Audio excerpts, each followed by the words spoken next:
Bienvenidos a nuestro viaje de transformación. Durante toda la serie hemos estado estudiando el significado de amar a Dios con todo nuestro corazón, alma, mente y fuerza. Y amar a Dios con toda nuestra fuerza nos lleva a aprender a amar a Dios como Él nos ama, con un amor incondicional. Y amando con un amor incondicional significa amar al prójimo, como a nosotros mismos. Por eso empezamos a estudiar las parábolas, las pláticas y los principios de Jesús que nos enseñan a amar al prójimo. Y hoy nos toca estudiar la parábola del rico insensato, que se encuentra en Lucas capítulo 12, empezando con versículo 13 hasta 21. Entonces leamos juntos. Lucas capítulo 12, empezando con versículo 13, donde nos dice: uno de entre la multitud le pidió: Maestro, dile a mi hermano que comparta la herencia conmigo. Hombre, replicó Jesús, ¿quién me nombró a mí juez o árbitro entre ustedes? Tengan cuidado, advirtió la gente, absténganse de toda avaricia. La vida de una persona no depende de la abundancia de sus bienes. Entonces les contó esta parábola. El terreno de un hombre rico le produjo una buena cosecha. Así que se puso a pensar: ¿qué voy a hacer? No tengo dónde almacenar mi cosecha. Por fin dijo: ya sé lo que voy a hacer. Derribaré mis graneros y construiré otros más grandes, donde pueda almacenar todo mi grano y mis bienes. Y diré: alma mía, ya tienes bastantes cosas buenas guardadas para muchos años. Descansa, come, bebe y goza de la vida. Pero Dios le dijo: necio, esta misma noche te van a reclamar la vida. ¿Y quién se quedará con todo lo que has acumulado? Así le sucede al que acumula riquezas para sí mismo, en vez de ser rico delante de Dios. Creo que a la mayoría de nosotros nos gustaría llevar una vida libre de conflictos con otros. Pero esto no es posible cuando el orgullo y la avaricia nos rodean y amenazan con absorbernos.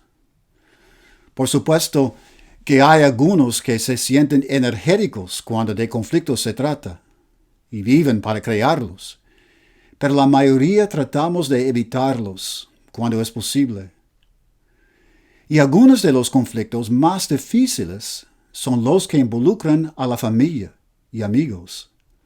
Primero pasamos mucho tiempo con la familia y esto nos provee más oportunidades para que nuestras opiniones y necesidades choquen. Segundo, valoramos la opinión de las personas más cercanas a nosotros y sus críticas nos afectan grandemente. Es muy difícil, sin embargo, evitar conflictos con otros cuando esos conflictos tienen origen en nuestros propios corazones. Jesús habló constantemente sobre esta realidad. Si no estamos en paz con nosotros mismos, no tendremos paz en nuestras relaciones. Las consecuencias sobre esta verdad dieron pie a la presente parábola que vamos a considerar. Alguien de la multitud que escuchaba a Jesús habló no para hacer una pregunta, sino para pedirle ayuda sobre un conflicto personal. Maestro, dígale a mi hermano que comparta la herencia. El hombre y su hermano tenían un conflicto sobre su dinero. Su padre había muerto y había dejado una herencia de dinero o terrenos o ambos. Y era común en esos tiempos que le dejaran todo al primogénito. Quizás este, que habló a Jesús, era el hermano menor, quejándose de que el hermano mayor no compartía la herencia. El menor creía que merecía algo de su padre. Si había alguien que podía ayudarle a resolver ese conflicto, Jesús, quien tenía una influencia poderosa sobre las personas, podía. Pero su petición sonó más a exigencia. Eran las palabras de un corazón molesto y lleno de resentimiento. Él no quería razonar con su hermano. Él, en cambio, insistía en que Jesús fuera a hablar con su hermano, para que le resolviera el problema. Y Jesús respondió de una manera muy clara. ¿Quién me nombró juez o árbitro entre ustedes? En otras palabras, Jesús no había venido a ser un juez civil para resolver los conflictos personales de la gente. Él vino a transformarnos en personas de humildad, misericordia y compasión, para que nosotros pudiéramos resolver nuestros propios conflictos. Jesús enseñó un principio duradero que ha ayudado a un sinnúmero de personas a reorientar los deseos de sus corazones y reanimar sus relaciones. Le dijo, absténganse de toda avaricia. La vida de una persona no depende de la abundancia de sus bienes. El conflicto de su hermano proveía del conflicto en su propio corazón. Era avaro. Ser avaro significa tener un deseo tan grande, egoísta, por las cosas materiales, que actuamos de manera tonta y destructiva para acumular bienes. Si estaba tan enojado con su hermano que no podía hablarle personalmente, entonces era avaro. Su deseo por cosas materiales se había vuelto más importante que tener una relación sana con su hermano. El verdadero conflicto que había provocado el enojo hacia su hermano era este. Él no había podido proveerse a sí mismo lo que realmente deseaba en su corazón tocante a lo material. Ahora su hermano estaba negándole ayuda. Según su punto de vista, el valor de su vida dependía de lo que poseía y no en quién era en su alma. Este punto de vista erróneo incitaba el conflicto con su hermano. Su hermano, sin duda, era igual de avaro que él, por no compartir la herencia. Entonces el hombre debía cambiar su propio corazón primero para poder resolver el conflicto con su hermano con honestidad y transparencia. Para ayudarlo a visualizar el rumbo en que su vida se dirigía, Jesús le contó la parábola del granjero rico, que había tenido una cosecha exitosa. Los campos del granjero habían producido tanto grano que no podía almacenarlo todo en sus graneros. Su prosperidad lo dejó pensando qué hacer con toda la cosecha. Se preguntó, ¿qué haré? No tengo en dónde almacenar mi grano. La pregunta del granjero nos recuerda de la pregunta que el experto en la ley le hizo a Jesús, la cual nos llevó a la parábola del buen samaritano. El experto en la ley quería saber qué hacer para amar a su prójimo. Por el otro lado, el granjero quería saber qué hacer para conservar todas sus riquezas para él mismo. Mientras el experto en la ley dirigió su pregunta a Jesús, el granjero se la hizo a sí mismo. Es en este punto en que la vida del granjero empieza a irse cuesta abajo. En tal momento debió contratar a un consejero espiritual sabio para que le diera la respuesta que era demasiado obvia para ver. Él, sin embargo, contestó su propia pregunta. Una decisión peligrosa, puesto que su corazón era muy egoísta. Por supuesto que la respuesta que sugirió era compatible con los deseos egoístas de su corazón. Decidió conservar todo el grano y derribar sus graneros para construir unos más grandes con el fin de guardar todo. ¿Cuál era la respuesta tan obvia que no logró ver? Si tenía mucho más grano del que podía usar y almacenar, ¿por qué no compartirlo con los que no tenían? Debía tener muchos terrenos para poder producir tanto grano, por lo que también debía tener muchos sirvientes que trabajaran para él. No hay manera de que él solo pudiera producir todo ese grano. Si tenía trabajadoras, ¿por qué no les aumentó el sueldo o el porcentaje de grano que podían conservar? Esas preguntas nunca le pasaron por la mente, porque su egoísmo evitaba que viera de manera compasiva las necesidades de otros. Su plan, después de construir graneros más grandes, era el de jubilarse y disfrutar de todas las cosas buenas que había acumulado a lo largo de su vida. Se dijo: descansa, come, bebe y goza de la vida. Cometió el error de creer que la vida de un hombre realmente vale por sus posesiones. Si alguien en la comunidad llegara a dudar de su valor, él les mostraría sus graneros para que lo respetaran. Vengan a ver todo lo que poseo. Impresionense, admiren las riquezas que poseo. Esparcen lo que les digo. Cuéntenles a otros cuán exitoso soy. El otro error que cometió fue el de pensar que merecía descansar después de haberse dedicado a acumular cosas materiales durante toda su vida. Él no había trabajado realmente, si no fueran sus siervos, sus sirvientes. Era por la gracia de Dios que él tenía lluvia y sol para que crecieran sus cosechas.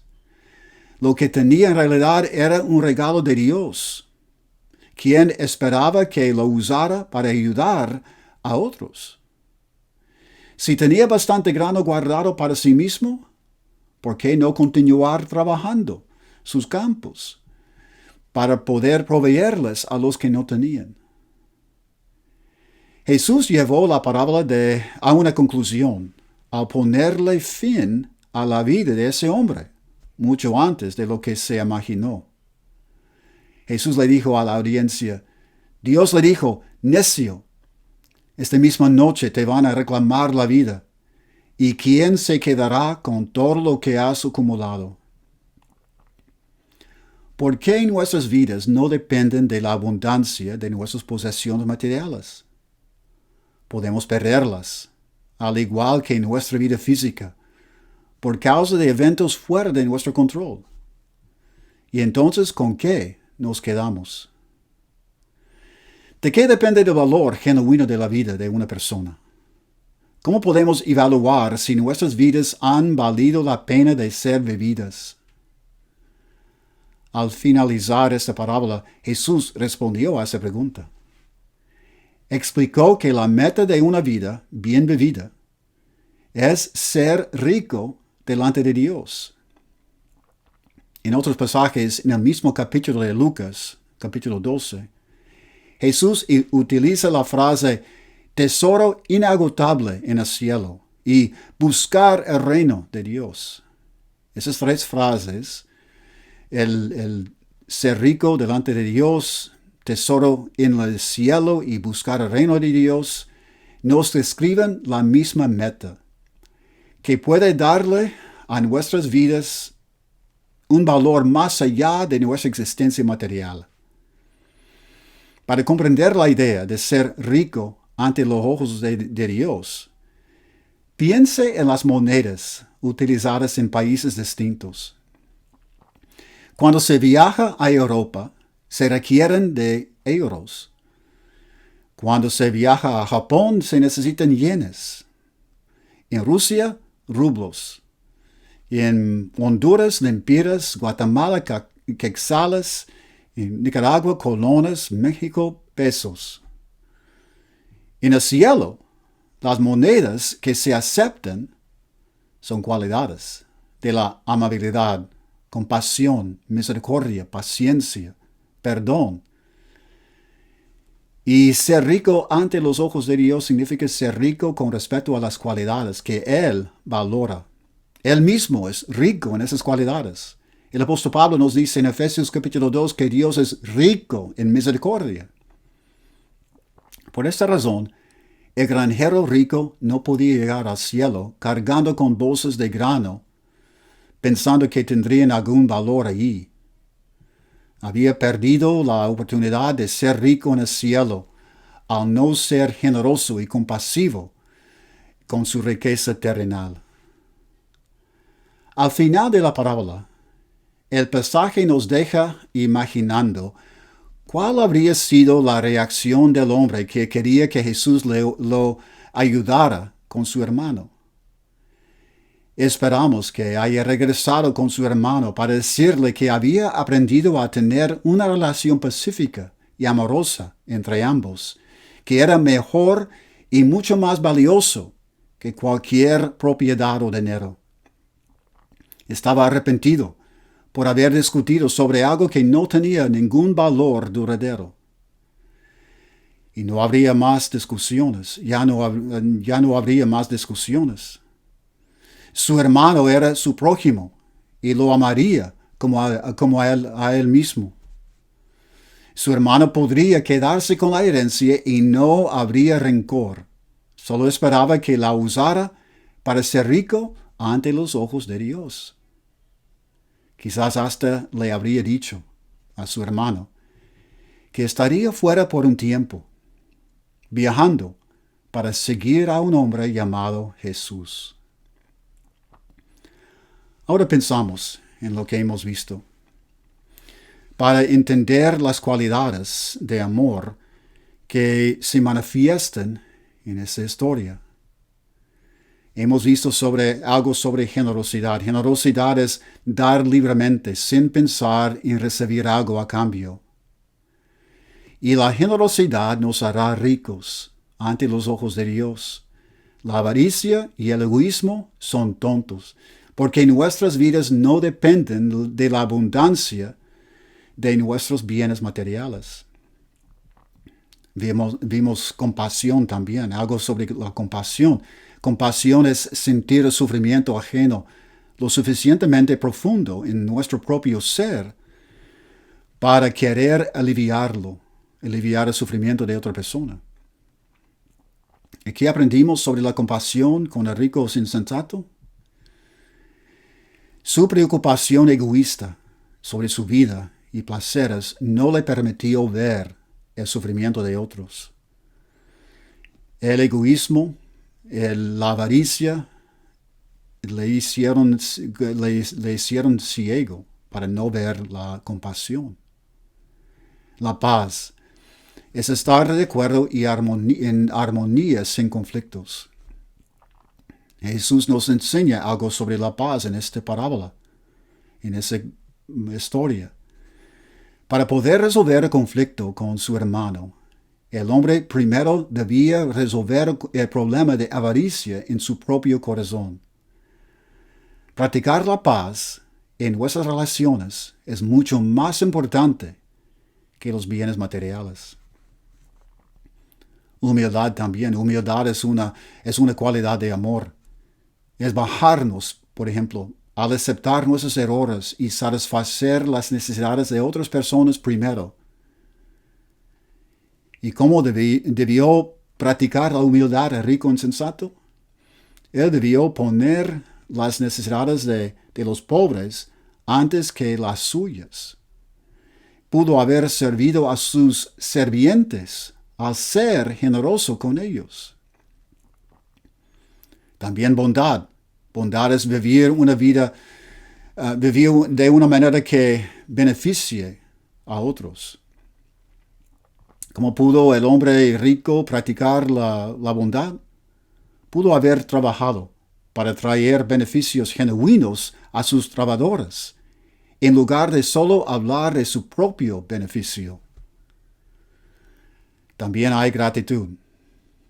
Gratitud es apreciar y valorar los regalos que recibimos. Gratitud también es una manifestación de amor para el prójimo. ¿Y cómo habría cambiado el comportamiento del rico si hubiera tenido gratitud? Al darse cuenta que sus posesiones eran regalos del Padre Celestial, habría sentido gratitud. Y la gratitud produce humildad y generosidad en nuestro comportamiento y trato hacia otras personas. Ahora, vamos a seguir el reto de Jesús cuando nos dice al fin de la parábola del buen samaritano, ve tú y haz lo mismo. Entonces, ¿cuáles son algunos de los conflictos en su corazón creados por el miedo, el egoísmo, avaricia o por culpa, que podrían estar generando conflictos con otros? Examínese. Resuelve esos conflictos en su propio corazón para tener paz con los demás y vivir una vida que en verdad beneficia a los demás. Que Dios le bendiga.